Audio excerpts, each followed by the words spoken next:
hace referencia a cualquier tipo de electrolito o cualquier mineral o metal que esté solo, el cloro, el azufre, el selenio y demás. Cuando hablamos de compuesto, es la unión de dos simples o más.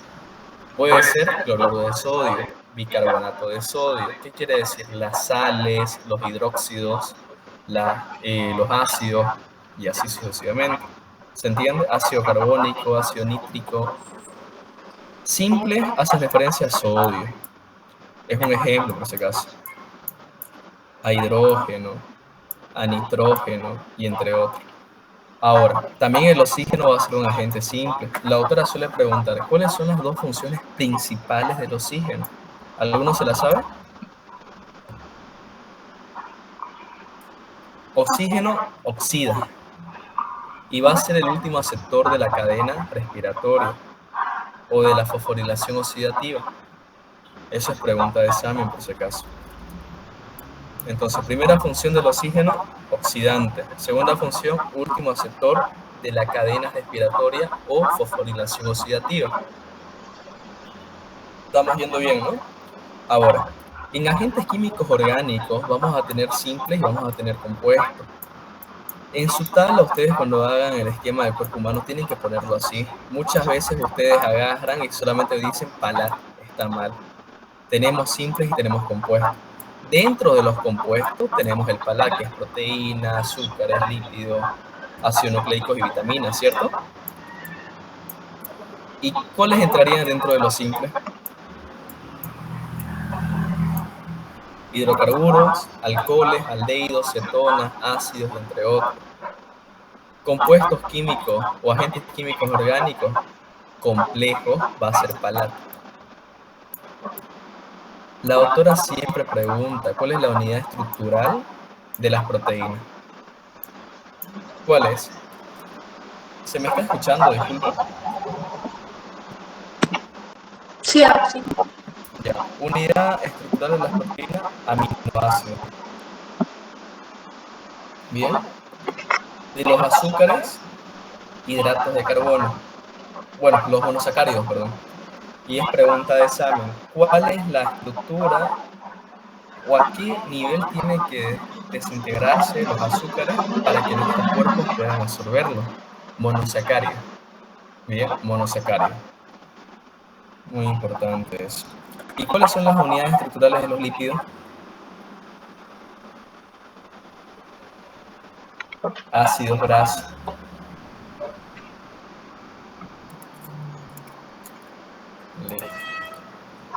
Analito o metabolito. Es un agente químico que resulta del metabolismo parcial o total de otro agente. Hace referencia al resultado de un proceso de anabolismo, de catabolismo, perdón.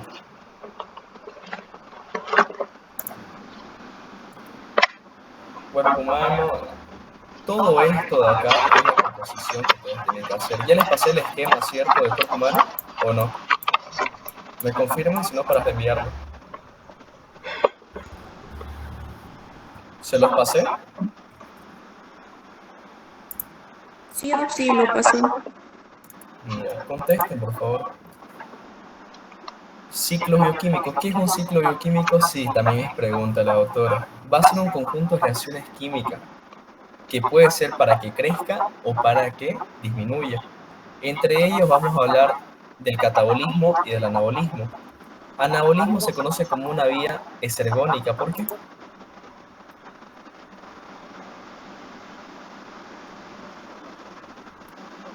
Perdón, endergónica, porque va a gastar ATP. Gasta energía para poder construir. Anabolismo, de lo pequeño a lo grande. Catabolismo, de lo grande a lo pequeño. Es decir, va a ir destruyendo para que se libere energía. Es ergónico. Ahora, la doctora pregunta, ¿el metabolismo va a ser igual a qué?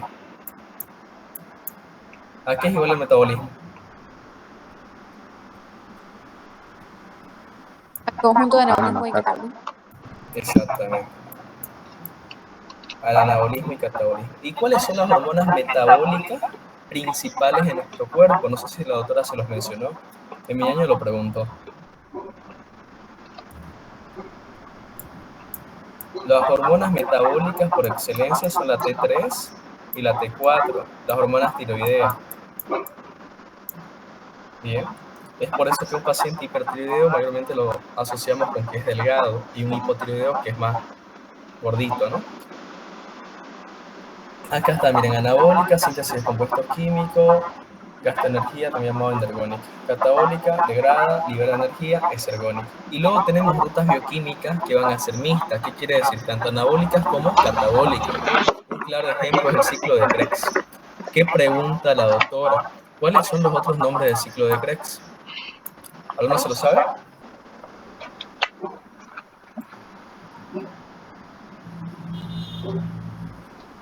Ácido cítrico. Bien. Y de los ácidos tricarboxílicos. Ciclo de los ácidos tricarboxílicos. Se lo estoy escribiendo. Por favor, el día del examen, ustedes tienen que tener muy buena ortografía. Sobre todo gramática. La doctora quizás les haga valer un error, un acento y demás.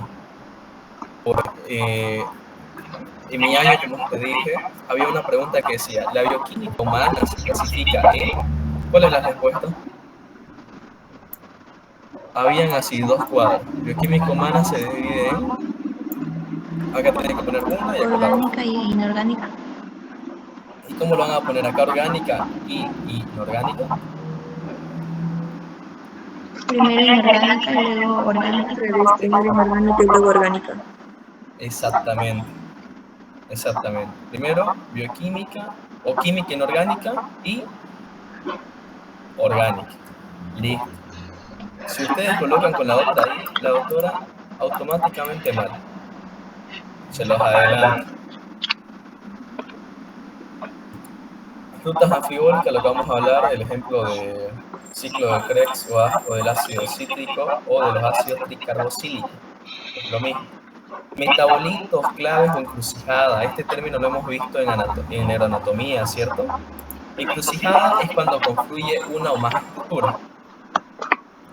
Pero en la bioquímica médica, ¿qué es un metabolito clave o una encrucijada?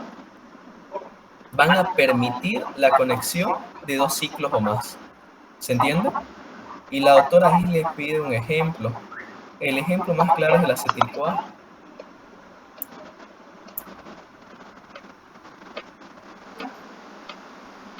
Ahora, metabolitos clave, encrucijada o metabolitos intermedios también se conocen por si acaso. Anótenselo.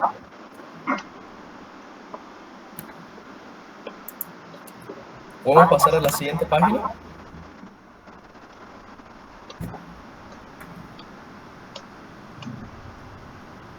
Sí, Ahora, esto es lo que hace la glucólisis. ¿Qué es la glucólisis? Destrucción de la glucosa. Preguntas típicas de la doctora. ¿Una glucólisis fisiológica qué te da? Fue pregunta de mi año. ¿Cuál es el resultado de una glucólisis fisiológica? Me van a decir, si metabolismo de azúcares está en el tercer parcial. Es cierto. Pero la doctora ya lo menciona en el primer parcial y por lo tanto la pregunta. ¿Cuál es el resultado de la glucólisis fisiológica? ¿Se acuerdan?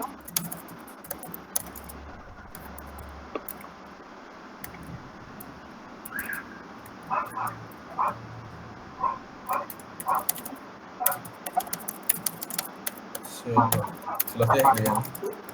Viene a ser 2 moléculas de piruvato. 2 piruvatos.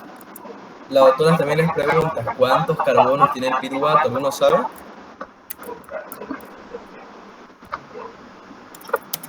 La glucólisis, en estados donde no hay oxígeno, ¿qué va a liberar?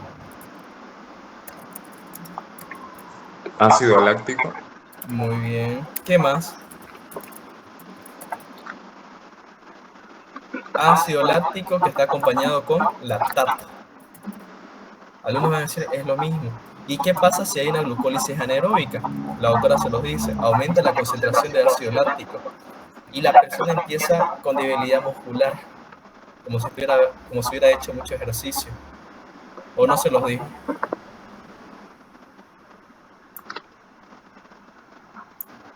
También suele preguntar, ¿cuáles son los cuerpos cetónicos? Son 3. ¿Los tiene? Se los estoy escribiendo por si acaso. ¿Cuáles son los cuerpos cetónicos?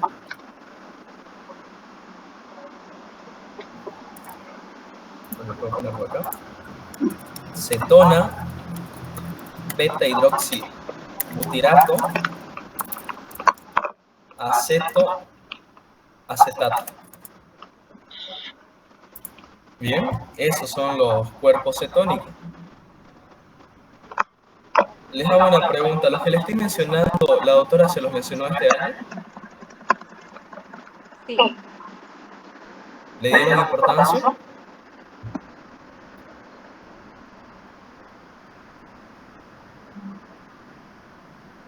Creo que no le dieron importancia, ¿no? Bueno, metabolismo intermedio o intracelular. Este es el verdadero metabolismo, por si acaso. Si la doctora le llega a preguntar. Este es el verdadero. Lo que acá le dice. Tradicionalmente, este se considera el verdadero metabolismo, tal cual. ¿Qué es un xenobiótico? Del extranjero a la vida, dice la doctora. Va a ser todo fármaco, toda comida, quizás maquillaje, detergente, solvente, etc. Cualquier cosa lejana de nuestro cuerpo que ingresa al mismo.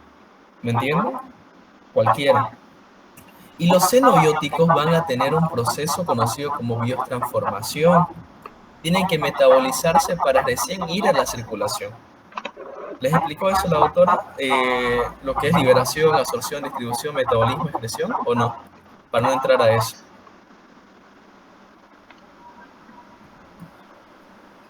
¿Me confirman, por favor?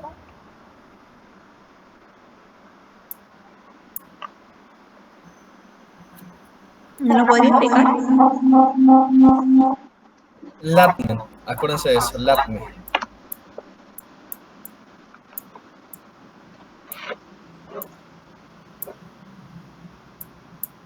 ¿Ya?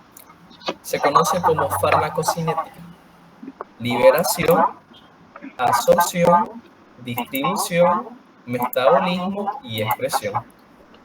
Liberación, o también conocido administración, por si acaso. La otra lo tiene así como administración. Va a ser una ruta o un trayecto que tiene que sufrir todo xenobiótico, ya sea un alimento o un medicamento, o cualquier otro que se ingiera. ¿Por qué? Se administra, digamos, vía oral, o quizás vía parenteral, vía intravenosa, a saber. Supongamos que estábamos consumiéndolo vía oral. Administración oral. Absorción. ¿De qué depende la absorción? La membrana plasmática es doble capa. ¿De qué depende la absorción? Depende de la liposolubilidad, que sea liposoluble. Si no es liposoluble, no se va a absorber. La distribución es donde nos permite llegar del torrente sanguíneo hasta donde nos permite. ¿Qué es metabolismo? Tenemos, yo les decía en clases, ¿no? Todo el intestino está irrigado por la arteria, vaso mesentérico, ¿no? Y estos vasos mesentéricos en las venas teníamos el sistema Porter y el sistema cava. Todo el intestino va al sistema Porter. La vena porta da la irrigación funcional del hígado. Es decir, va a entrar al hígado y va a llevar todos estos nutrientes para que el hígado, ¿qué es el hígado? El laboratorio de nuestro cuerpo. Va a metabolizarlo para ver si no hay sustancias nocivas y demás, y así botarlo en lo que es la bilis. Y si está todo bien, va a pasar a circulación normal. ¿Se entiende? Y la excreción va a ser la preparación de nuestro organismo para poder botar el residuo.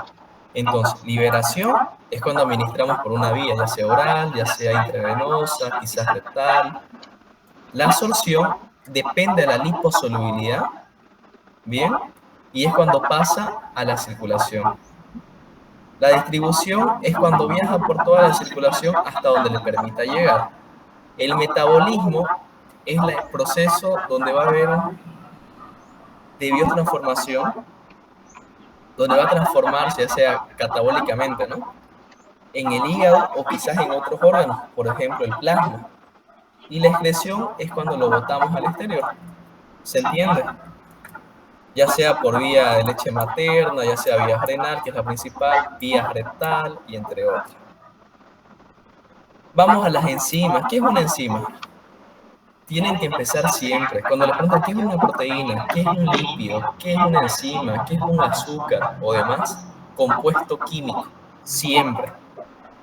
Y como son biomoléculas, ¿qué es biomolécula?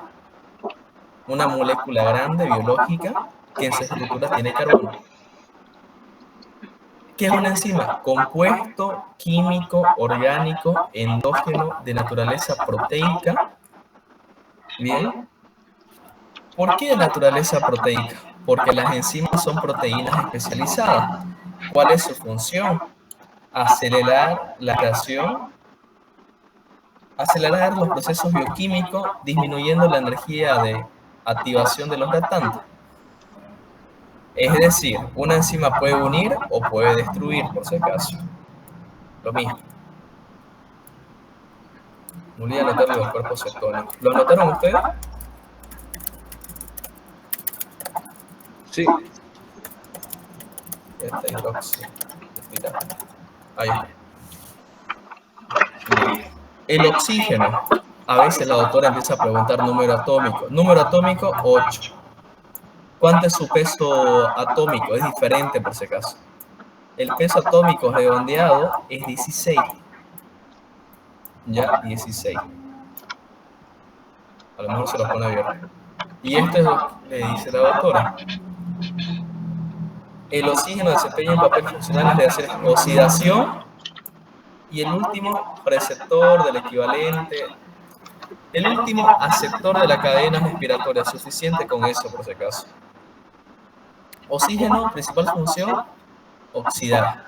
¿Qué es oxidación? Cuando un compuesto o un elemento pierde electrones. ¿Qué es reducción? Es cuando se gana electrones. ¿Ya? Es al revés. Oxidación, pierde. Reducción, gana electrones. Aplicación del tema. Esto es importante. Acá hay una pregunta. Sí. Acá está lo que les decía. Y esto nos preguntó la doctora. Cuando una persona consume alimento por vía oral, estos pasan por las etapas de ingestión, digestión y se convierte en quimo y luego kilo. ¿Qué es ingestión? ¿Alguno sabe qué es ingestión? Cuando ingerimos, cuando entra el tubo digestivo. ¿Bien? Cuando entra el tubo digestivo. Cuando se consume un alimento por vía oral se conoce ingestión. ¿Qué es digestión? El proceso mediante el tubo digestivo donde el compuesto que acabamos de ingerir va a sufrir unos procesos bioquímicos. Ahí tenemos el quimo y después el kilo, ¿cierto? Ahora, yo les decía hace rato, ¿no? LATME, absorción cuando pasa la circulación. Y la otra sí se los explicó. No le han dado importancia, que fue diferente. Absorción. Una vez en la sangre, absorción. ¿Qué quiere decir? Cuando todo lo que ingerimos, introducimos a la boca, ingestión. Sufre el proceso digestivo, digestión. Una vez todos los nutrientes llegan a la sangre, se conoce como absorción. Y acá nos dice, ¿no? Según sus características fisicoquímicas, se unen a proteínas plasmáticas. Eso, unirse a proteínas plasmáticas como la albúmina, hace referencia a distribución, por si acaso. Se distribuye por todo el cuerpo hasta donde les permita llegar. Si es una sustancia ácida, agarra la albúmina y la atrapa, la secuestra. Ya no le permite viajar. Muy importante. Miren, acá está. Distribución. Metabolismo intracelular, que es el verdadero metabolismo. Y es lo mismo que hablamos ahorita, metabolismo, ¿no? Biotransformación. Listo. Les pregunto, ¿tienen alguna duda de todo este tema? ¿Del tema 1?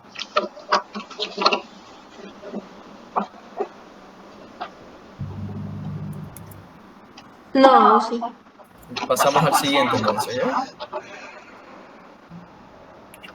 Escriban, por favor, que no me da para escribir, estoy en la computadora. Bioquímica humana y los alimentos. Acá los alimentos se clasifican en tres. Proteicos, energéticos y los reguladores. Acá está. Los proteicos van a ser principalmente de origen animal, pero tenemos otros de origen vegetal que son, ¿cómo les explico? Buenos y malos. Buenos porque si no hay las condiciones socioeconómicas, nos va a permitir. Pero lo malo es que son de muy difícil digestión. ¿Se entiende? ¿Y cómo se conocen estos alimentos? Leguminosas.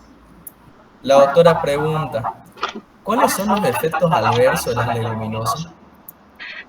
¿Qué tipo de leguminosa ustedes conocen? El poroto, el maíz, el frijol,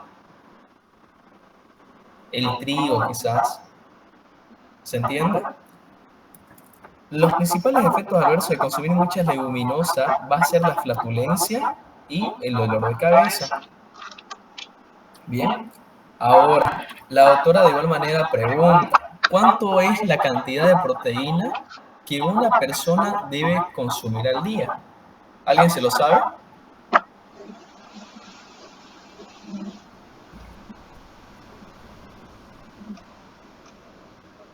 De proteínas creo que era de 0,8, pero la doctora mencionó 0,5 por cada kilogramo de peso, creo. Al día. Sí, sí. ¿Ya? En realidad es 0,8. Así lo maneja la doctora Millán. Y la doctora hace ejercicio, supongamos. A ver, un nombre al azar acá. Ya, Juliana Cecilia. ¿Cuánto pesa?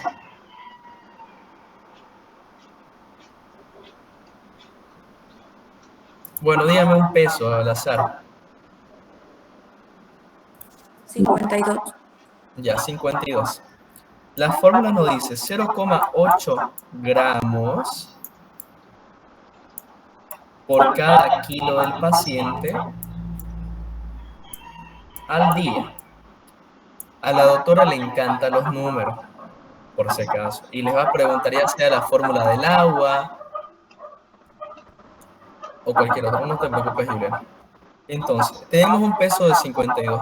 ¿Cuántos gramos de proteína voy a necesitar un día en un paciente que tiene 52 kilos? ¿Alguno sabe hacerlo? Vamos a ir por regla de tres simple. Nos está diciendo que necesitamos 0,8 gramos de proteínas por cada kilogramo que pesa el paciente. Parecía innecesario, pero créanme que la doctora lo pregunta. Ahora, ¿cuánto pesa el paciente? 52, ¿cierto?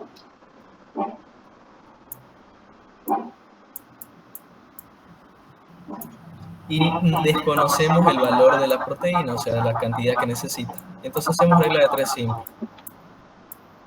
Extremos con extremos se multiplican, que vienen a ser esto de acá, y con el otro dividimos.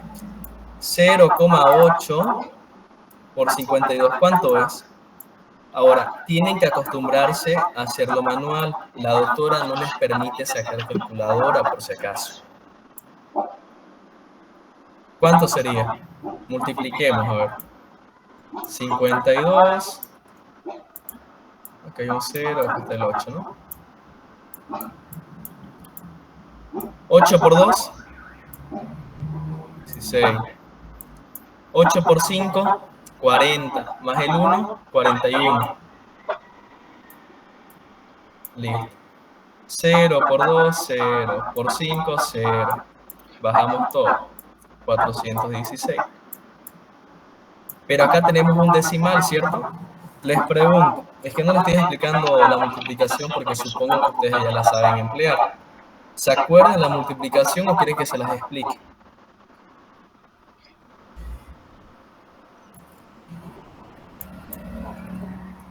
¿Pueden hablar, por favor? Sí.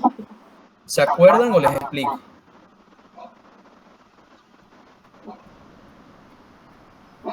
Bueno, ¿me escuchan? Sí, Oxy. Sí, lo escucho. Se los voy a explicar por si acaso. 52 el peso del paciente y esta es la cantidad requerida de proteínas por cada kilo. Si yo sé que por cada kilo del paciente necesito 0,8 gramos, ¿cuántos gramos de proteínas voy a requerir si el paciente pesa 52? Hacemos regla de 3 simple. Multiplicamos extremo por extremo, que va a ser 52 por 0,8, ¿no? Acá está, este es un punto, esta es multiplicación por si acaso. Pero la doctora no le permite ocupar calculadora, entonces tienen que hacerlo de manera manual. Multiplican 52 por 0,8. 8 por 2, 16. Como son dos dígitos, la décima lo subimos al otro lado, a este nivel. 8 por 5, 40. Y ahí sumamos, más 1, 41. Seguimos con este de acá, pero es 0. 0 por 2, 0. 0 por 5, 0. Bajo el 6, 1 más 0, 1. 4 más 0, 4. Nos sale 416. Pero a este nivel tenemos un decimal, ¿cierto? Este es un decimal. Entonces vamos a recorrer la coma a este nivel. ¿Cuánto es lo necesario de proteína que necesita entonces si el paciente pesa 52 kilos? 41,6 gramos. Bien, en un día. La escala está afirmando que eso es en un día. ¿Y qué hace la doctora? Puede ponerles en un día o puede ponerle en 12 horas. ¿Qué harían si les dicen 12 horas? Dividirlo a la mitad. Dividirlo a la Dividirlo por mitad. 2. Exactamente. Y fueran 12 horas, entonces sería 41 dividido entre 41.6 dividido entre 2. Automáticamente yo ya sé que es 20.8, ¿no? Gramos de proteína en las 12 horas. ¿Se entendió? Sí, Oxy. Listo. ¿Cuál es la principal diferencia entre un alimento proteico y un alimento energético? Proteico, origen animal. Energético, origen vegetal. Principal diferencia. Ahora, los alimentos energéticos tienen que estar restringidos en ciertos pacientes. En pacientes que tengan diabetes mellitus, dislipidemia, que es alteración de los lípidos en sangre, pueden estar aumentados más que todo, y de obesidad.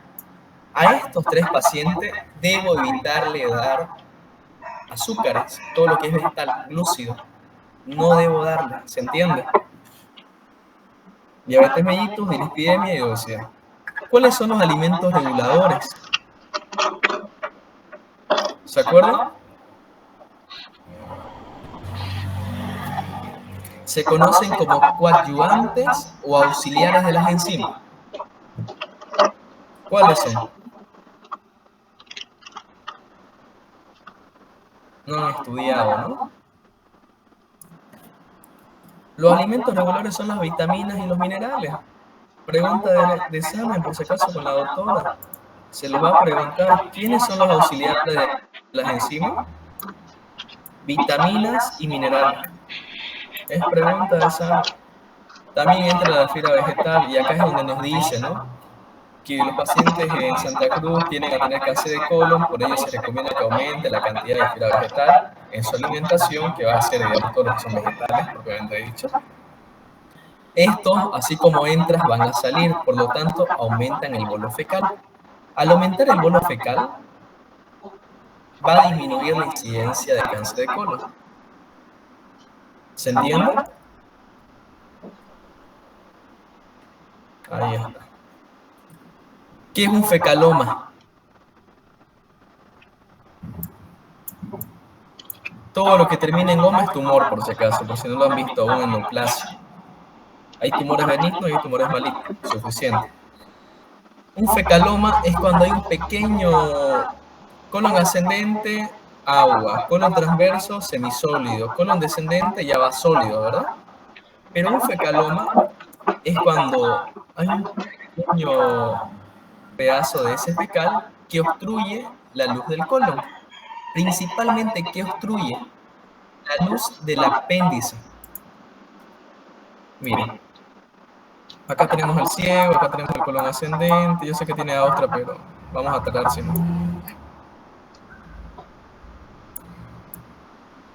Bien, acá tenemos el ciego, ¿verdad? Todo esto En el colon ascendente va a ser líquido la heces fecal. En el colon transverso se van absorbiendo más gracias a las vellosidades intestinales y se vuelven semisólidos. Después, colon descendente ya está sólido y va a lo que es la heces fecal. Pero en el trayecto del colon transverso, muchas veces se desprende un pequeño pedazo de heces fecal y vuelve hacia el ciego. Y ustedes recordarán que en el ciego hay una prolongación. ¿Cómo se llama esta prolongación? Apéndice vermiforme, ¿verdad? Entonces, este fecaloma va a obstruir la luz del apéndice y al obstruirlo, ¿qué va a pasar? Lo obstruye y por lo tanto el apéndice se encuentra aislado y es ahí cuando existe el fenómeno o la enfermedad de la apendicitis. ¿Se entiende? La doctora lo explicó en mi año, por eso se los explico. Me van a decir, si ese es la doctora lo explica. Imagínense, la doctora les pregunta, ¿cuál es la principal complicación de un fecaloma? Obstruye la luz del colon, perdón, la luz del apéndice vermiforme y por lo tanto tiende a que haya una apendicitis. ¿Cuál es el tratamiento? Miren acá. La formación de fecaloma requerirá la intervención del clínico o del cirujano según el caso. Según el caso, el fecaloma puede obstruir el apéndice vermiforme, se inflama y si hay una apendicitis, sí o sí se tiene que extirpar. Apendicectomía. ¿Está claro? Sigamos. Esto también es pregunta de examen. La doctora Agarre dibuja su platito. Les dice, ¿cómo debería estar compuesto una ración de alimentos? Lo ideal, ¿cuánto va a ser? 65% de azúcares, 25% de proteínas y 10% de lípidos. Tienen que dibujarlo así. A la doctora le gustan mucho los gráficos y le gustan mucho los esquemas, por si acaso. Entonces, 65% de azúcares o glúcidos, es lo mismo, o hidratos de carbono, o carbohidratos, perdón, carbohidratos. 25% de proteína y 10% de lípidos. Ya, la mira de xenobiótico. No, esto no pregunta. Ahora, acá está lo que yo les mencionaba hace un momento. Les decía liberación, absorción, distribución, metabolismo y expresión. Los xenobióticos absorbidos pueden ser sometidos a biotransformación para hacerlos solubles en agua y así poder ser eliminados a través de la orina. Este se conoce como excreción, por si acaso. Muy importante. Razones para estudiar bioquímica en medicina. Ya. No. Esto sí. Todo este cuadro de memoria. Es pregunta de examen con la doctora. Todo. ¿Qué pregunta la doctora específicamente? Alteración del cromosoma 4, enfermedad de Huntington. Alteración del cromosoma 21, síndrome de Down. Alteración del cromosoma 7, fibrosis quística. Alteración del cromosoma X, distrofia muscular de Duchenne. Anemia falciforme por alteración del cromosoma 11. Alzheimer, alteración del cromosoma 1, 14 y 21. No le vas a pedir específicamente el por qué se está dando la enfermedad. ¿Ya? Eso le vas a pedir en el final. Ahorita no. Entonces, ¿qué les recomiendo yo asegurar? Por si acaso, si el día del examen les llega a entrar todo esto de consecuencias principales, mutación, y yo les dije que no entraba, por favor no me echen la culpa. Yo les estoy dando cómo han sido los exámenes estos últimos años. Deberían ustedes estudiarlo todo, pero como estamos a destiempo, es por ello que yo estoy haciendo que ustedes lo prioricen. Entonces, primero memorizo la enfermedad y qué cromosoma está afectado.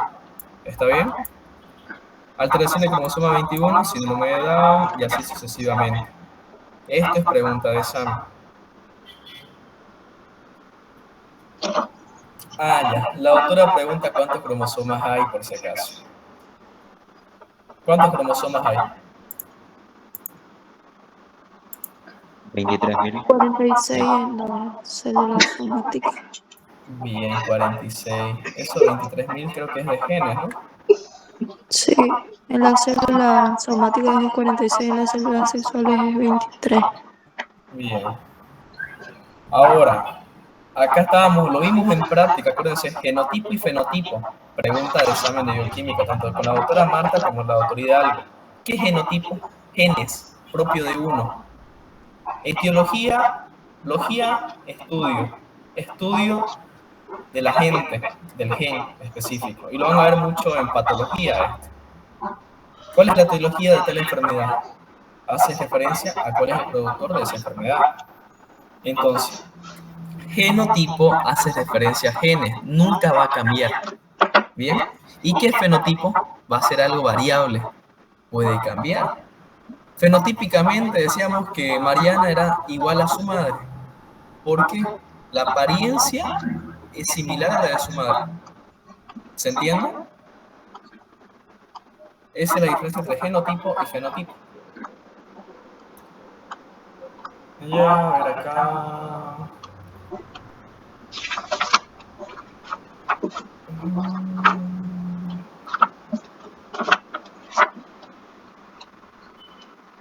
Estudio químico. Esto fue pregunta de examen en verano, por si acaso. Perdón. El paciente de Berlín en el año 2008, ¿cómo fue que se recuperó? A través de un tratamiento con células madre. Les voy a pasar el examen. Lo vamos a hacer con ustedes, ¿les parece? Mejor. Está muy fácil. Esta especie, el paciente de Berlín, fue tratado con las células madre. Vamos al cuerpo humano y su composición química. Ya hemos visto esto. Acá. Elementos biogénicos. Tenemos primarios, tenemos secundarios, tenemos oligoelementos, entre otros. Ahora, los primarios, la doctora este año, ¿cómo los dijo? En mi año decía que era carbono, hidrógeno, oxígeno, nitrógeno, fósforo y el calcio, por si acaso.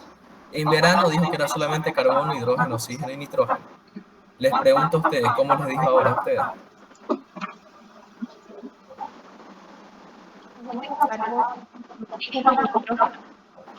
Ya no le dijo ni calcio ni fósforo. Ya vieron, cambia la doctora. Entonces solamente van a poner carbono, hidrógeno, oxígeno y nitrógeno. Ahora, la doctora siempre hace las preguntas capciosas. ¿Qué respira usted? ¿Les habló sobre la atmósfera?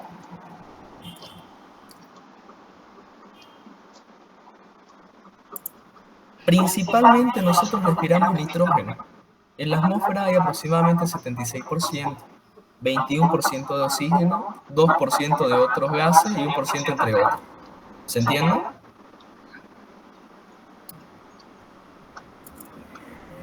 De acá, creo que más adelante hay una tabla que indica cada función, ¿no? De cada electrolito y de cada mineral. Vamos a repasar ahí. Está sencillo eso. Compuestos orgánicos. Ahora, me estaban preguntando si la doctora preguntaba mucho el tema de las fórmulas. Al menos de mi año no preguntó. El año pasado tampoco preguntó y en verano tampoco. Así que depende de ustedes, ¿no? En mi experiencia como estudiante en su momento yo no lo aprendí. Preferí priorizar lo otro. ¿Qué es el grupo funcional? ¿Algunos saben sus palabras? ¿Qué es un grupo funcional? Les pregunta la doctora.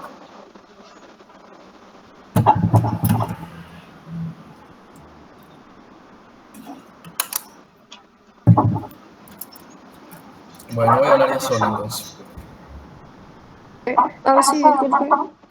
¿Sí? O sea, un grupo funcional es como que un aldehído, una acetona, un alcohol, algo que le confiere una característica, digamos, podría ser cualquier compuesto, pero el grupo funcional o sea, cambia completamente a ese compuesto, digamos. Como ya dije, puede ser una acetona, un aldehído.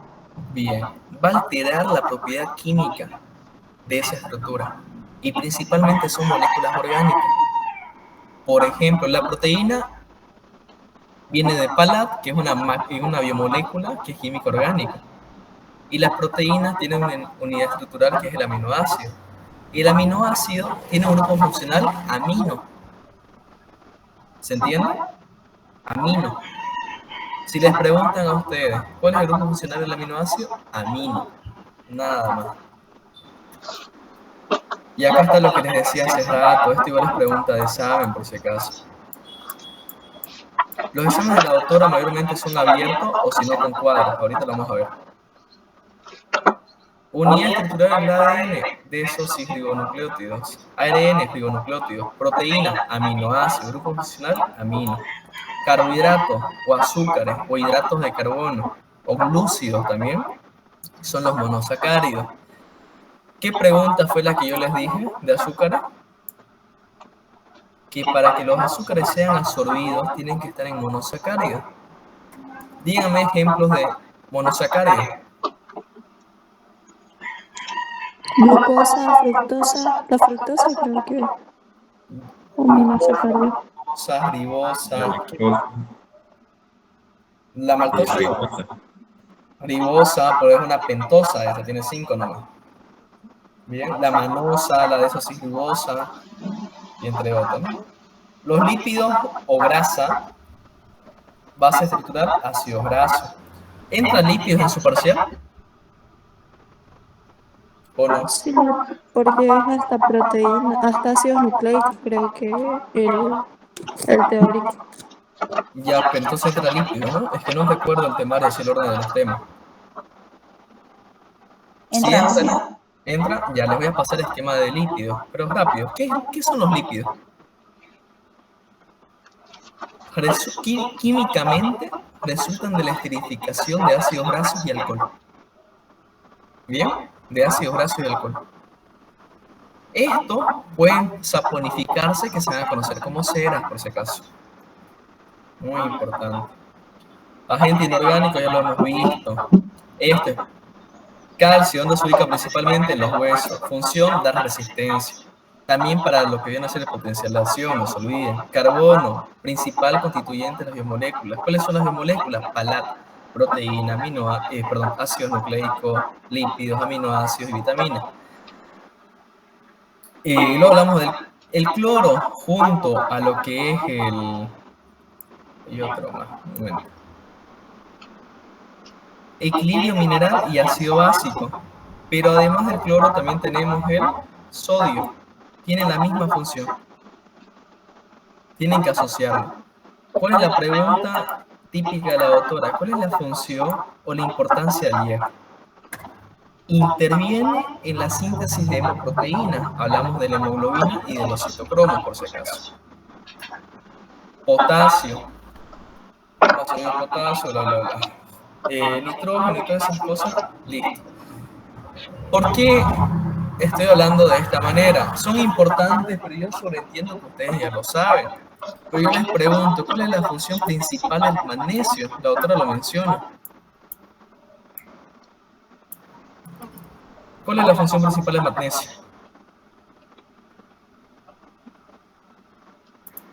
La principal, si tiene que poner solamente una, ¿cuál pondría? La glucólisis. Exactamente, glucólisis. ¿Y cuál es el resultado de una glucólisis en estado fisiológico? ¿No piruvato? 2 moléculas de piruvato. ¿Cuál es la composición estructural del piruvato? ¿Cómo es su estructura? ¿Cuántos carbonos tiene? 3 carbonos. 3 carbonos, muy bien. ¿Y cuál es el resultado de una glucólisis anaeróbica en estado donde no hay oxígeno?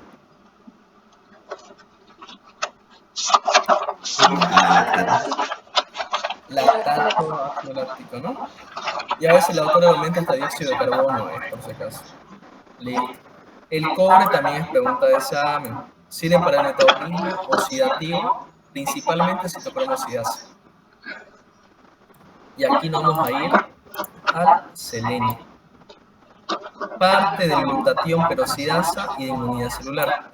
¿Le explicó la doctora qué es el glutatión?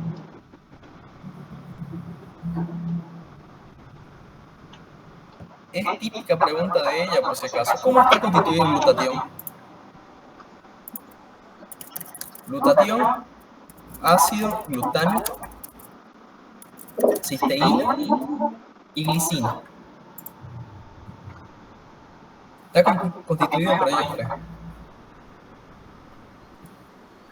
Glutatión por el ácido glutámico, cisteína y glicina. ¿Cuál es su función principal de glutatión? Antídoto natural. Esa es la palabra que ella quiere. Antídoto natural. ¿Por qué? Porque es antioxidante. Al igual que la vitamina C.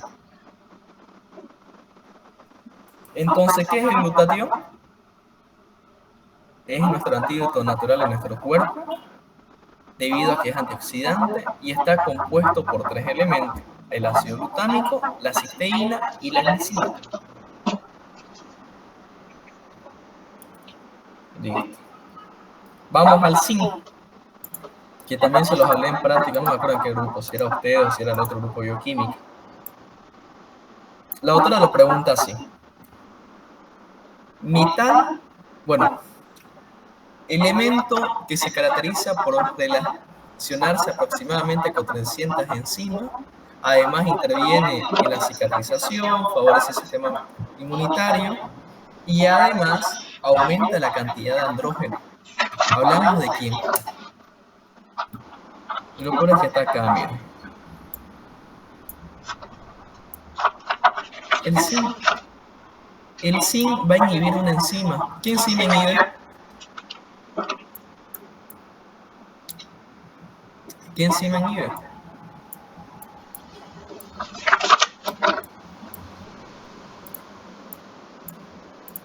¿Aromatasa? Aromatasa. ¿Y cuál es la función de la aromatasa?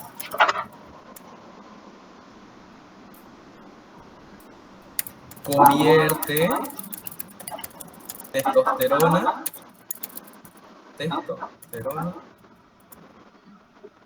a estrógeno. Entonces, ¿qué pasa? Yo le inhibo, le doy zinc al paciente, a una mujer. ¿Qué va a hacer el zinc? Va a inhibir esta enzima, la aromatasa. Y la aromatasa está encargada de convertir la testosterona a estrógeno. Es mujer, la estoy inhibiendo la aromatasa. Les pregunto, ¿va a haber mayor concentración de testosterona o estrógeno? Estrógeno. No, pues. De testosterona, porque está inhibiendo la producción, la catabolización de estrógeno. Testosterona. Vamos a hacerlo así, mira, para que se entienda mejor. Testosterona, estrógeno. Acá tenemos la aromatasa.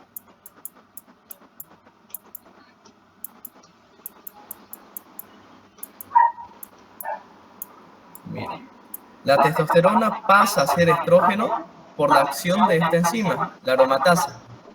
Pero ¿qué sucede? Viene el zinc, inhibe la aromatasa, bien, la inhibe, la bloquea, y por lo tanto, la testosterona ya no pasa a estrógeno. ¿Y qué sucede con la testosterona? Aumenta su concentración. ¿Se entendió ahora? Sí, hace. Ahora, supongamos, es mujer, les dije, ¿qué pasa si la testosterona aumenta en la mujer? Le sale barbilla, la voz se vuelve más gruesa y entre otras cosas, ¿no? Y hay otra enfermedad, hay una enfermedad que produce inhibe también la aromatasa, que es el síndrome de ovario poliquístico. Relaciónenlo. Hasta ahí nos quedamos, no voy a estar yendo muy al fondo, ¿ya? Ahora, ¿se acuerdan que hicimos un ejemplo de las proteínas, cómo calcular, ¿no? Supongamos que el paciente que pesa 50 kilogramos, ¿cuánta es la concentración en el cuerpo humano del zinc si pesa 50 kilogramos? ¿Cuánto es?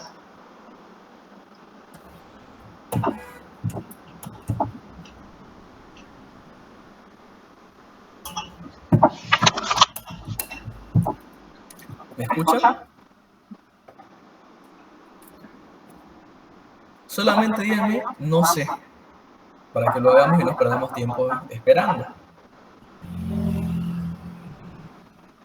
¿O lo están haciendo? 22.000 miligramos. 21.000. No. Mira. Vamos a hacer regla de 3. 2.000 miligramos. Es que lo puse mal en la calculadora. Ahora agarra a la doctora y les pide la respuesta en gramos. ¿Qué van a hacer ustedes? 2 gramos. Excelente. Nos dice acá, la concentración en el cuerpo humano es de 40 miligramos por cada kilogramo que pesa. Queremos saber cuánto de zinc tiene si es que pesa 50 kilogramos, ¿verdad? Hacemos regla de 3 zinc. Multiplicamos entonces los cruzados. 50 por 40 me va a dar 2.000, ¿verdad?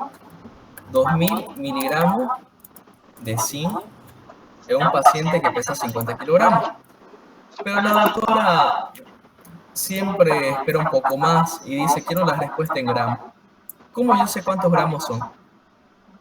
Recordarán ustedes que un gramo, ¿cuántos miligramos hay? 1.000 miligramos. Exactamente. Entonces, ¿qué hacemos acá? Dividimos 2.000 entre 1.000, que va a ser igual a 2, ¿verdad? Sería entonces 2 gramos de zinc en una persona que tiene 50 kilogramos de peso. ¿Se entiende?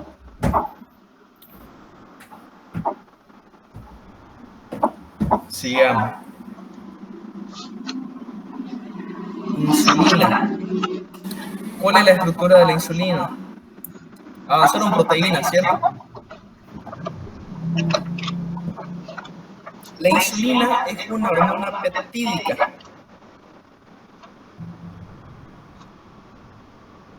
¿Ya?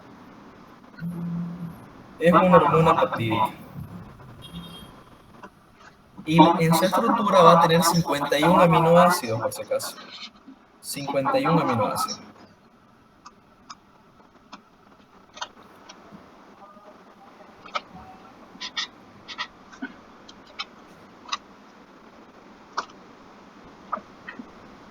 Y ella la pregunta así, hormona, aproximadamente 51 aminoácidos. Hablamos de la insulina. La fuente, ya. ¿Cuánto se recomienda de zinc? Aproximadamente de 11 a 20 miligramos. Homeostasis, equilibrio. Pero la doctora pregunta lo siguiente, ¿cuáles son los 3 componentes para una buena retroalimentación negativa? ¿Cuáles son?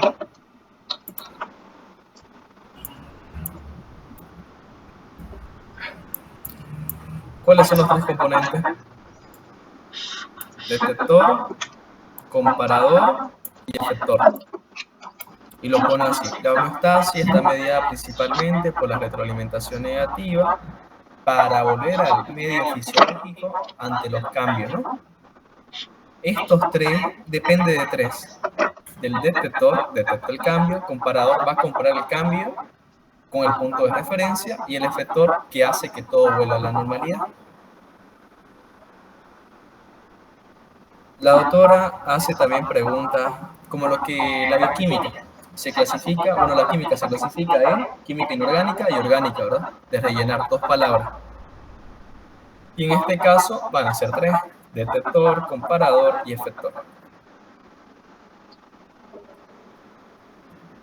Ya, a ver. Esto igual es muy importante. La regulación de la glucemia está dada por 3 hormonas. ¿Cuáles son? ¿Quién regula las hormonas? Insulina, glucagón y cortisol. Muy bien. Esas 3. La doctora lo pregunta.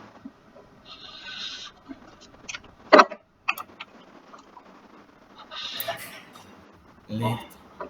Sistema de control. De este cuadro, lo que más le llama la atención a la doctora son estos. Retículo endoplasmático rugoso, porque tiene ribosoma, y si es ribosoma, síntesis proteica. Retículo endoplasmático liso, hay microsomas. Acá tenemos el citocromo P450, donde se transforman principalmente los xenobióticos.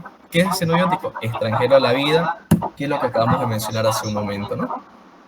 Después, la doctora menciona también los peroxisomas. Son muy oxidantes. No se olviden de eso. En este sentido, no.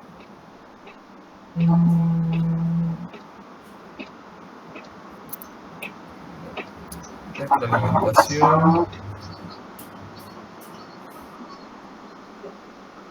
Glucemia, esto de acá es pregunta de examen de la doctora. En ayuno.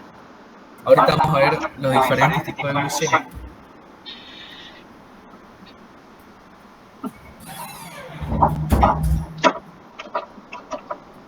Glucemia en ayuno es 70 a 99 miligramos sobre decilitro. Pero ¿qué sucedería si está en 200? ¿Está bien o no? ¿O está en 130? Puede que sí está bien, porque es glucemia postprandial. Después de la comida se espera 1 a 2 horas y se toma. Valores de referencia de la glucemia: 70 a 99 miligramos sobre decilitro. Se considera intolerancia a la glucosa de 100 a 125 miligramos sobre decilitro. Y se considera diabetes cuando sobrepasa a los 126 miligramos.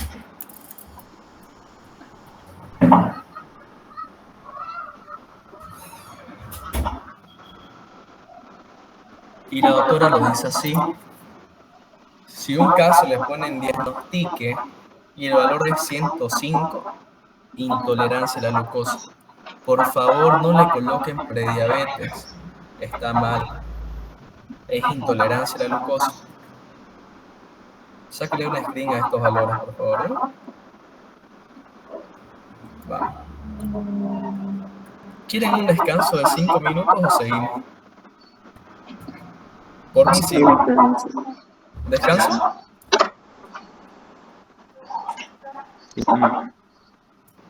Bueno. El agua.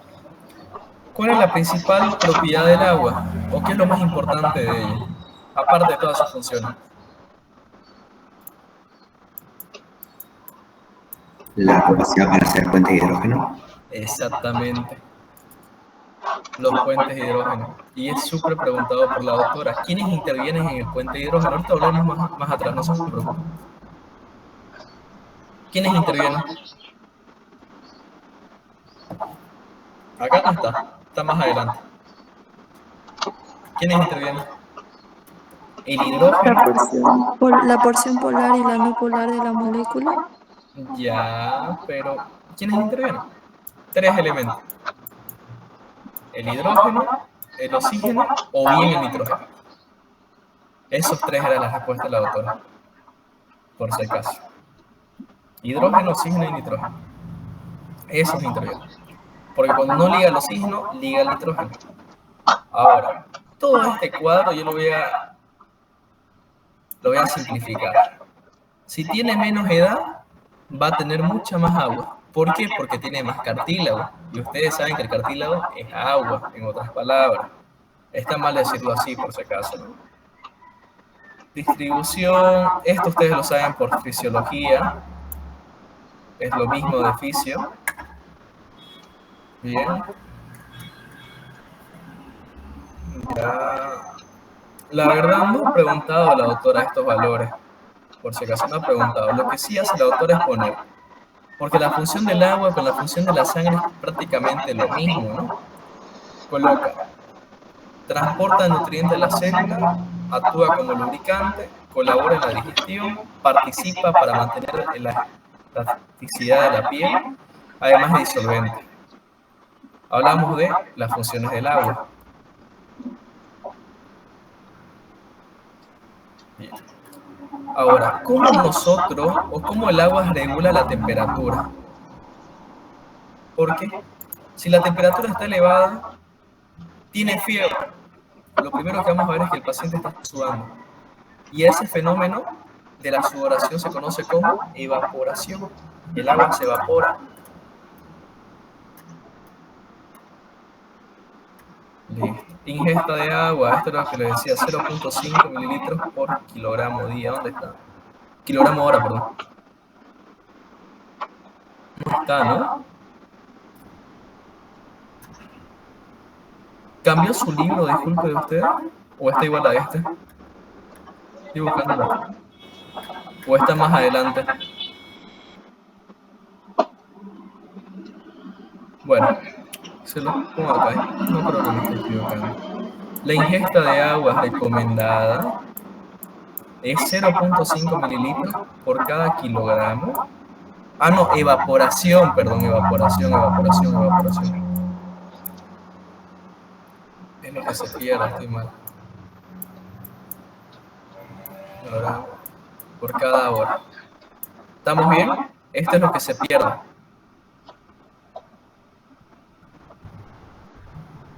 Ahorita vamos a hacer el ejercicio.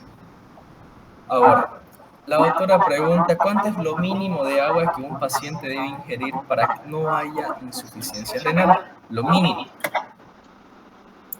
200 a 300 mililitros al día. ¿Por qué? Porque el cuerpo va a sintetizar muchas veces su libre querer de abajo hacia arriba, por si acaso. Muchas veces. Resulta más fácil aprenderlo. Mira, para evitar la insuficiencia renal, mínimo 200 a 300 mililitros al día. ¿Por qué? Porque el cuerpo también sintetiza entre 200 a 300 mililitros de agua a través del catabolismo celular. Y más arriba, un adulto promedio con función renal normal necesita ingerir de 400 a 500 mililitros de agua. En este caso me conviene leerlo de abajo hacia arriba. Muy importante. ¿Qué es presión? Es la fuerza ejercida sobre una superficie. ¿Ya? Matemáticamente. Presión osmótica, aunque debería ser ósmosis, pero ya.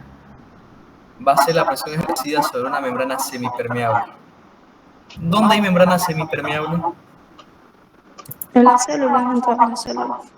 Listo. Y la doctora se los pregunta en práctica. No sé si este año se los pregunto, no recuerdo. Sí, lo pregunto. Lo explico más que todo. Listo. Ahora, este número.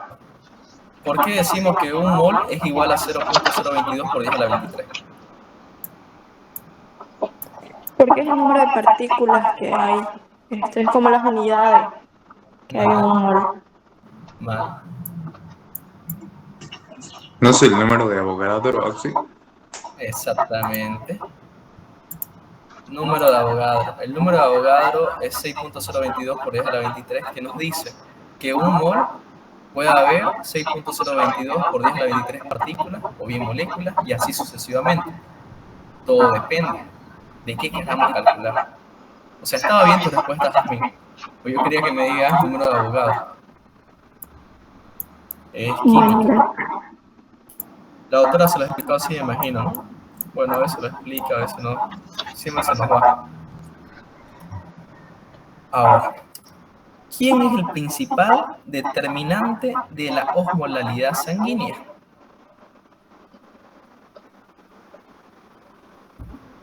Osmolalidad sanguínea. ¿Quién es el principal determinante? ¿Alumno? No. Esta es pregunta de examen. Sodio. Pero no adivinen. ¿Por qué sodio? 2 sodio más glucosa dividido entre 18 más el boom dividido entre 2.4 y acá la otra pone más menos 10, ¿verdad? Es igual a la osmolaridad sanguínea, osmolalidad también. ¿Cuánto es el valor normal? De 280 a 295. Cuando está por encima decimos hiper, cuando está por debajo decimos hipo y cuando está normal decimos iso. Entonces, mayor a 300, hipertónica, solución saturada con cloruro de sodio. Cuando está menor a 280 decimos hipotónica. Ahorita vamos a ver las causas. Normalmente, en un hiato hiperosmolar debe ser una intoxicación de alcoholes principalmente. Ahorita lo vamos a ver. Osmolalidad urinaria. ¿Cuánto es lo normal? De 500 a 800 milimol sobre litro tras una noche sin beber agua. Ahora, cuando usted le toque colocar valores de referencia, si todo esto de acá ustedes agarran y colocan así, aparentemente está bien, pero la doctora quiere que esté en mayúscula. ¿Ya? Si ustedes colocan sodio escrito de esta manera todo minúscula, está mal. Tiene que ser mayúscula, minúscula, por si acaso. Ya, acá lo que les decía. Esto igual es pregunta de examen.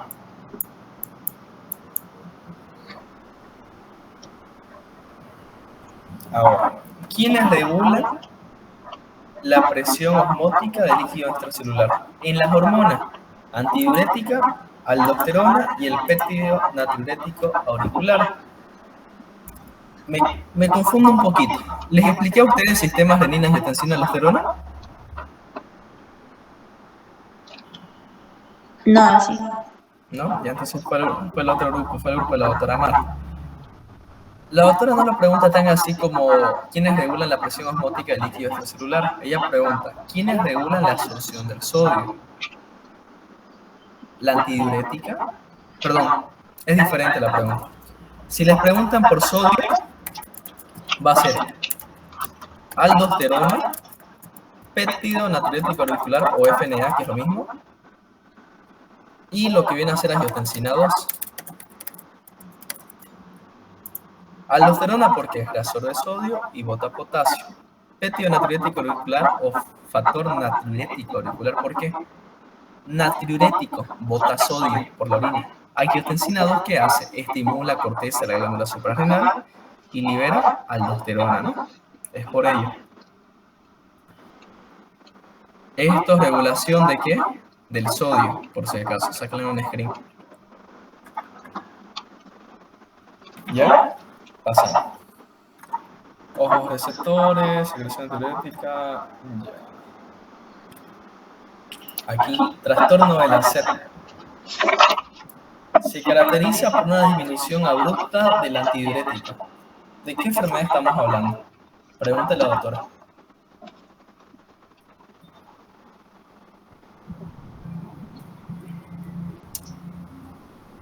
Está en hipotálamo.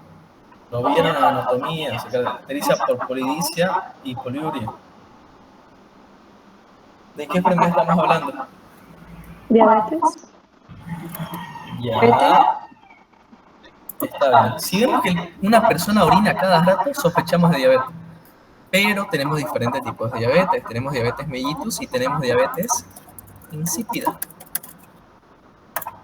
La diabetes insípida se caracteriza ¿por qué?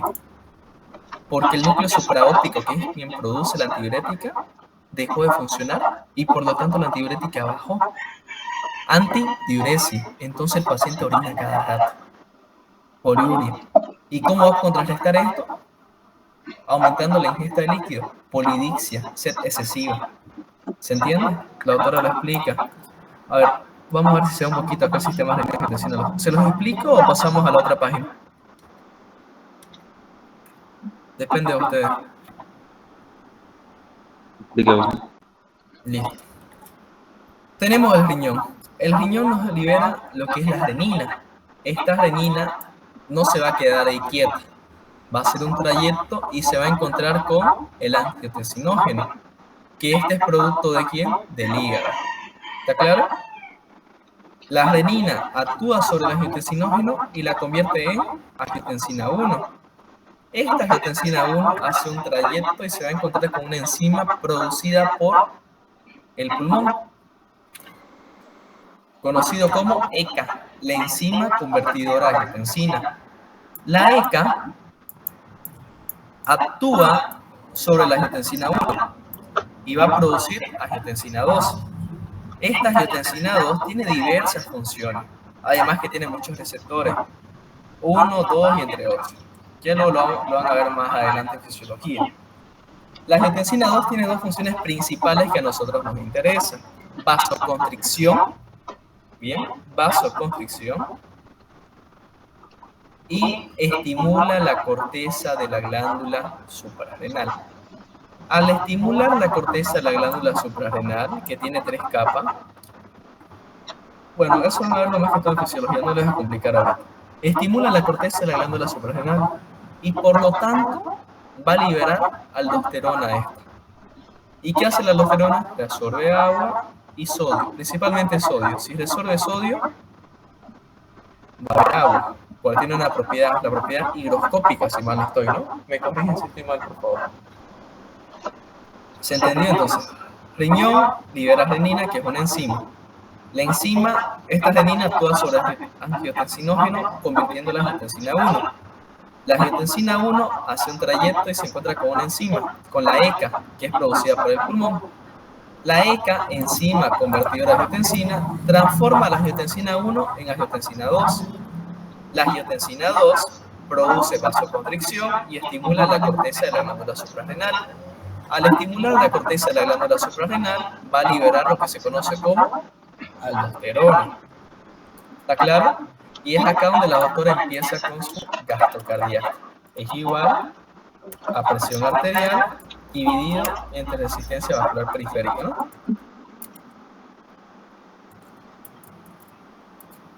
Creo que les mandé un video de eso, ¿no? ¿Me confirman, por favor? Sí, Sí.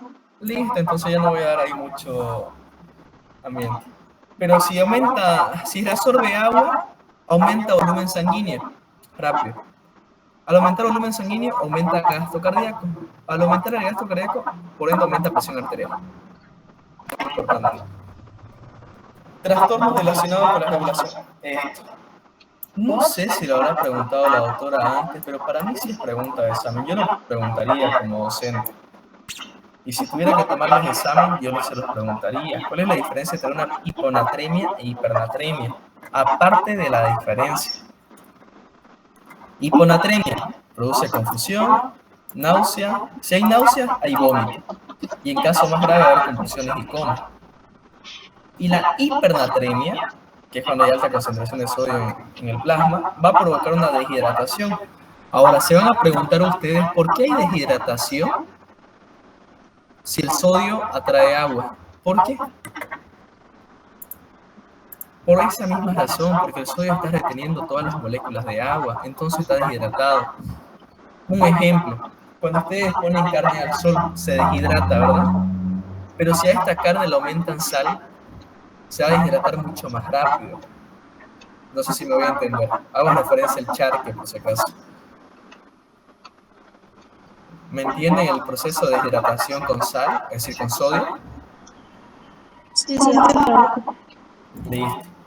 Si hay deshidratación, nuestro cuerpo nos va a pedir sed, va a haber sed intensa, va a haber confusión y en casos graves va a haber daño cerebral. ¿Por qué? Porque la sangre, aproximadamente un 92% es agua. Por eso. Ya, esto me interesa mucho. Hiperosmolaridad, esto me gusta. Acá. Esta fórmula, no quiero esta fórmula. La doctora no la quiere. No sé si le dio importancia este año. En mi año no la dio. Fue la que se la dio hace un momento que está más abajo. ¿Ya? ¿Le dio importancia? Nos enseñó a hacer un ejercicio. Pero se lo enseñó con el otro, más que seguro. No creo que con esta. Miren, por acá está. Esta, que es lo que me gusta la doctora. Esta es la fórmula que ella ocupa. Que yo se lo puse hace un rato. 2 sodio más la glucosa más el BUN más 10. Igual tiene que ser menor a 300 milimoles sobre litro. ¿Por qué les digo yo que el determinante principal es el sodio? ¿Cuánto es el valor normal del sodio?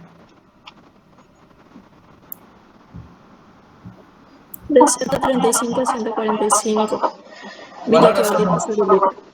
Valor absoluto, por favor, de Gaita. El absoluto.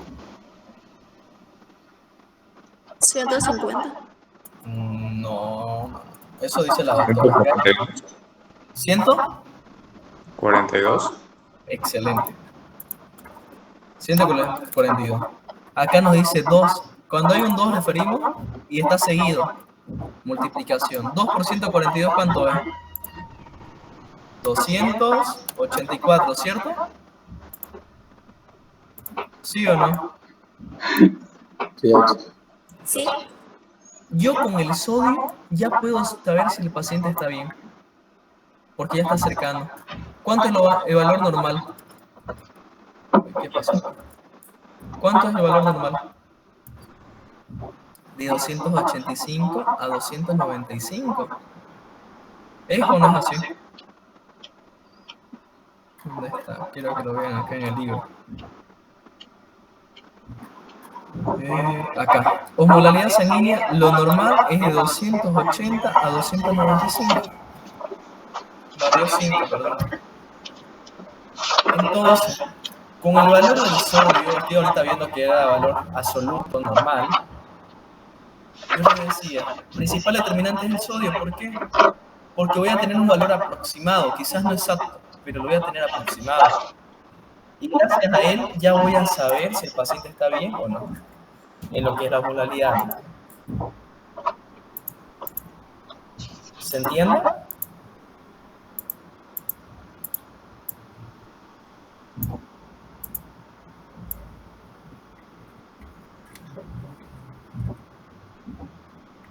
Un momento, ya no sé quién se quiere venir.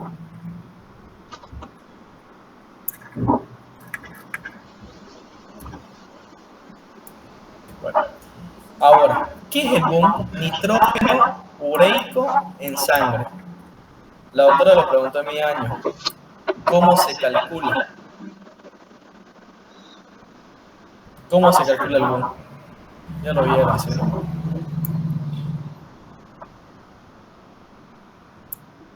Esa es la forma. 0,22 por urea. Exactamente. ¿Qué es lo bueno de la doctora? Yo me acuerdo que la doctora nos dio un paciente que tenía uremia de 55 y tengo ahí el examen guardado, lo voy a mostrar. Lo bueno de la doctora es el hecho que agarra, y si ustedes se equivocaron en el valor, no importa. Con que hayan puesto bien la fórmula, se los hace valer. Pero a ver, eso hizo en mi año, no sé si este año lo va a hacer. Tienen que acostumbrarse a multiplicar 0.22. Pongámosle uremia de 55. Multipliquemos. 2 por 5, 10. Llevamos 1, 2 por 5, 10 más 1, 11. Y abajo lo mismo, bueno, 110. Porque 2 por 5, 10, llevamos otro 1, 11. Bajamos todo. 0, 1, 2, 1. ¿Cuánto es el valor de la uremia?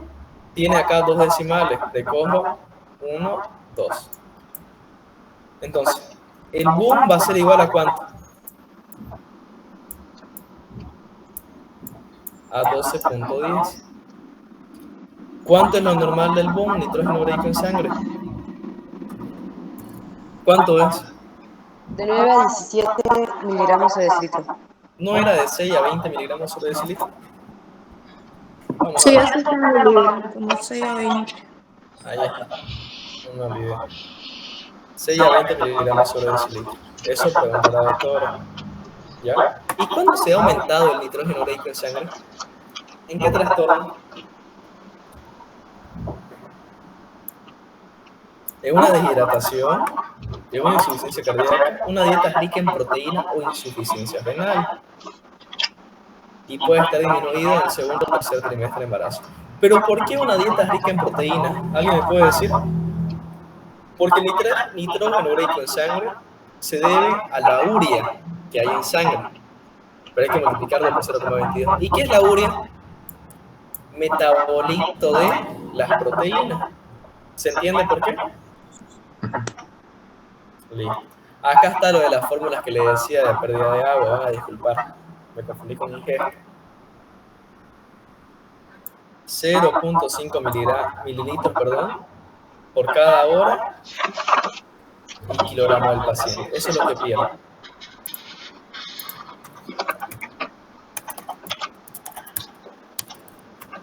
Así. Esa es la fórmula. La doctora nos dio a nosotros un ejercicio de 100 kilos, que pesaba 100 kilos. ¿Cuánto pierde en un día? ¿Cuánto pierde en un día? Yo me acuerdo que era 1200 mililitros. Vamos a ver si está bien. 0,5 por cada kilogramo, ¿no? Vamos a poner que pesa 100. Que era así mi ejercicio. 100 kilogramos. Multiplicamos 100 por 0,5, ¿cuánto es? 50. 50. ¿Eso en cuánto tiempo perdimos? En 1 hora. ¿Cuántas horas tiene un día? 24. Multiplicamos entonces 50 mililitros, se perdió 1 hora, ¿verdad? Pueden volver a hacer regla de 3 simple, si es que no están seguros, o lo hacen mentalmente. 24. 24 por 50, ¿cuánto es?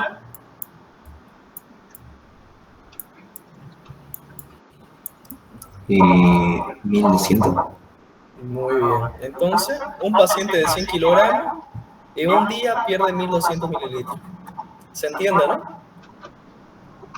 Ahora, la doctora puede decirle cuánto pierde en mediodía. ¿Qué va a multiplicar? ¿50 mililitros por cuántas horas? ¿Por cuánto? 100. 2 por 2 va a perder 600 mililitros en mediodía o 12 horas. Ahora, ¿qué pasa si el paciente tiene fiebre?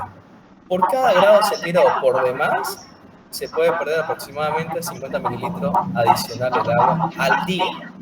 Al día, ojo con eso. ¿Pero por qué pierde agua? Evapora, disminuye, por el centro termorregulador que es el hipotálamo, ¿no? Recuerden que hay un área preóptica, ahí están esos receptores. Ya, esto es pregunta de examen, la doctora Iván. Esta es pregunta de examen. Las pérdidas de agua. En orina se pierde aproximadamente de 1000 a 1500 mililitros al día. En heces de 100 a 200 mililitros. En la piel o sudoración de 600 a 700. Y la vía pulmonar, que es la respiración, de 300 a 400 mililitros. Lo bueno es que ustedes no están en el tercer año aún, al año, Dios mediante. Porque en cirugía estos valores varían, por si acaso. ¿Ya? Pero apréndanse ustedes estos valores. Por favor. No agarren y le digan a la doctora, en Guyton me dice este valor, en Guyton me dice este otro. No, olvídense. La doctora les dio una tabla, la cual hemos ido evaluando cada miércoles, ¿verdad? Tienen que responder en base a esa tabla, no en base a otros valores o parámetros bioquímicos, a esa tabla de abajo. Ya, vamos por tema 6. ¿Cuándo es su examen? El viernes, ¿no? El teórico el próximo viernes. ¿Y el viernes qué hay? El examen práctico. ¿No son juntos? No, sí. No, pues yo pensé que eran juntos. Con razón me preguntaste, Dana. No, el que mi año fue junto, fue sobre 25. ¿Están seguros que es así? Sí, a veces en su planificación está el 16 de mayo el teórico y el 9 de mayo el práctico. Confirmo. Pucha, están fregados. Mira, este. ¿Por qué? Porque les vas a preguntar pura práctica, ¿no? Ah, sí, ¿y usted no podría preguntarle a la doctora o podría confirmar cómo va a ser el examen? Sí, le vamos a preguntar. Es que me sorprendió, nunca había sido así. Van a disculpar, les hice perder 1 hora y media. Van a disculpar, de verdad, pensé que era teórico práctico el examen. Por eso me iba primero por la teoría. Ya, pero bueno, la práctica tampoco es que sea muy extensa, no está tanto. Bioseguridad tienen que asegurarlo sí o sí. Creo que ya les pasé los esquemas, ¿no? Si luego volverás a enviar. Ya, mañana yo salgo de clase a las 9:15. Estimo que voy a estar en mi casa a las 10. Si se animan, podemos hacer una reunión ahí para ver la parte práctica. ¿Les parece? Sí, sí, por favor. ¿Ya? Ahora no sé si ustedes le dieron importancia. Hemos visto 5 temas nomás. Y para mí superficial. No sé si le habían dado importancia a esos puntos en teoría. Creo que no mucho, ¿no? ¿O sí?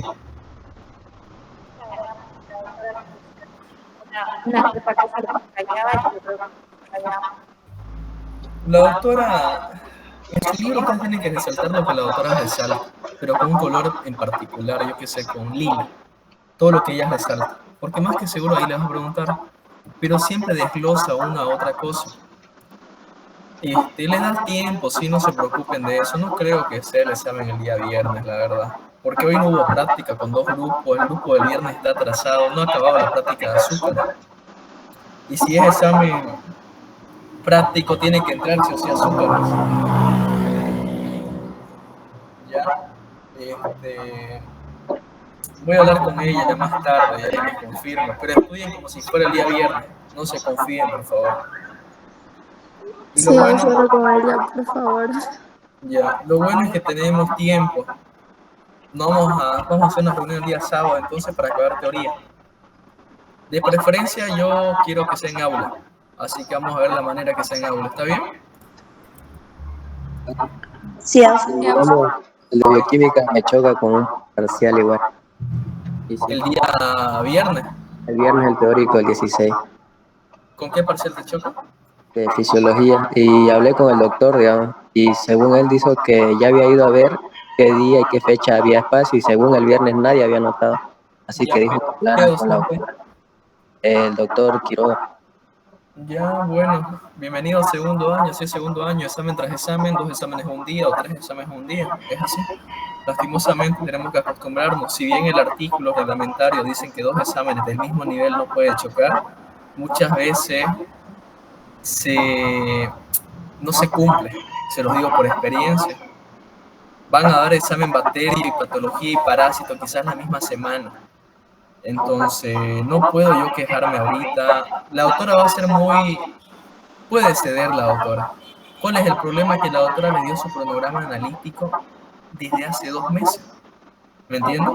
Ella ya dio la información en dirección de carrera. Que ellos no hayan anotado quizás diferente. Yo voy a hablar de eso con ella, gracias más bien por avisarme, Alejandro. Vamos a tratar, sí, de que no choquen los exámenes. Pero por experiencia propia como estudiante les digo que es imposible que no les choque un examen. Quizás no den 2 en un día, pero a ver, quien esté en bacteria el grupo A va a dar bacteria el miércoles. El jueves puede dar parásito con el doctor Ortiz y el viernes seguro va a dar bioquímica. O quizás patología más, con el doctor Machado o doctor Sangüesa. Es así. Así que tengo que ir acostumbrándome a un parcial tras otro, no queda de otro. ¿Ya? Voy a hablar con la doctora, así que se puede hacer, pero con lo que me informaba, no creo que se mueva de la otra semana el examen. Quizás la doctora agarre y diga, bueno, hagamos el examen teórico y práctico el día viernes, o sea, en 2 días. ¿Me entendés? No voy a decir. Ese es el detalle, entonces hay que estudiar nomás y hablen con la doctora. Si ustedes le dicen a la doctora, me está chocando este examen, la doctora no va a mover su examen, pero sí va a ver la manera de que mueva su examen el otro docente. ¿Me entienden a lo que voy? Ya, eso. Voy a mostrarles, les voy a mandar lo que vienen a hacer los exámenes. A ver, voy a ver si tengo el práctico y lo resolvemos con ustedes ahorita, ¿les parece? Sí, Alfie. Ya, aquí 3.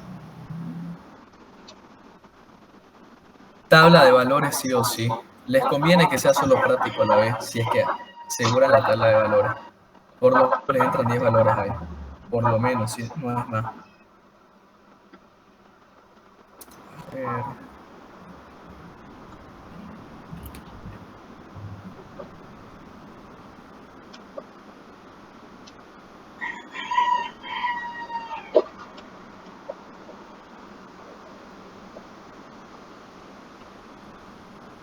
Psicópata.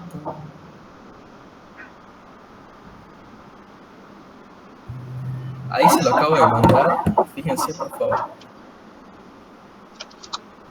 Ese fue el examen práctico de mi año.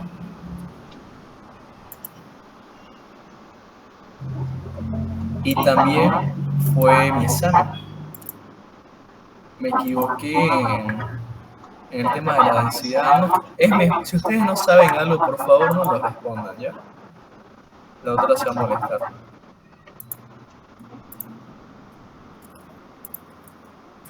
Les voy a compartir pantalla. ya está resuelto, pero así son los exámenes prácticos de la doctora o bien teóricos. Como te digo, yo di el mismo día ambos. ¿Conjunto de enzimas a qué hace referencia?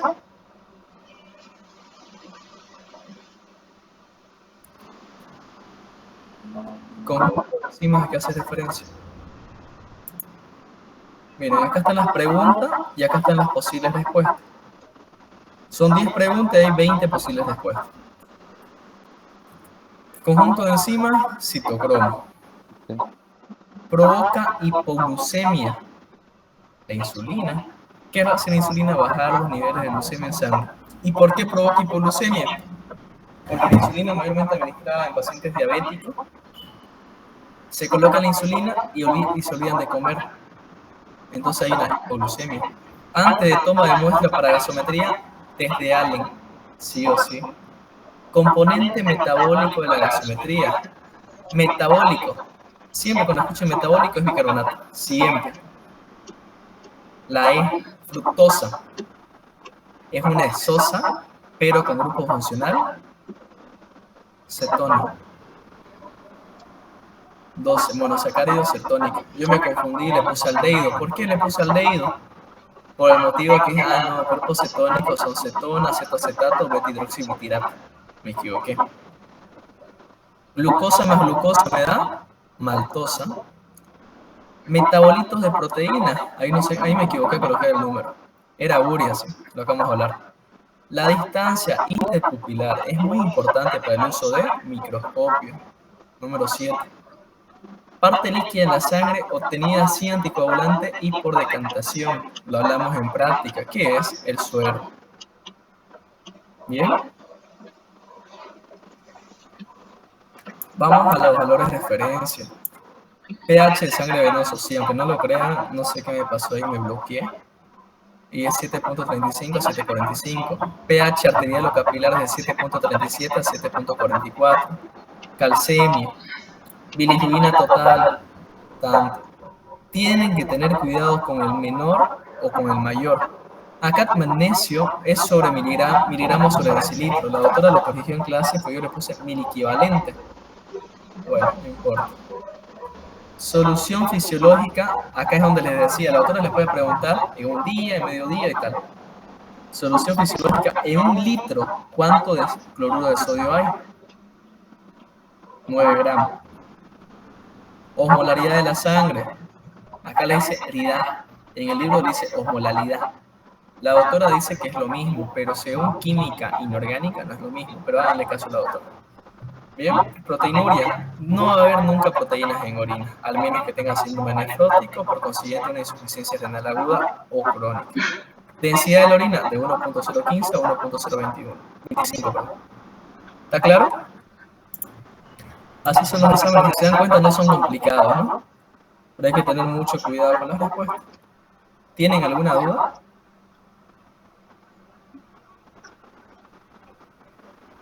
No. Listo. Estudien, que creo que deben estudiar bastantes el día de hoy y mañana. Duerman bien, por favor, no se estén amaneciendo.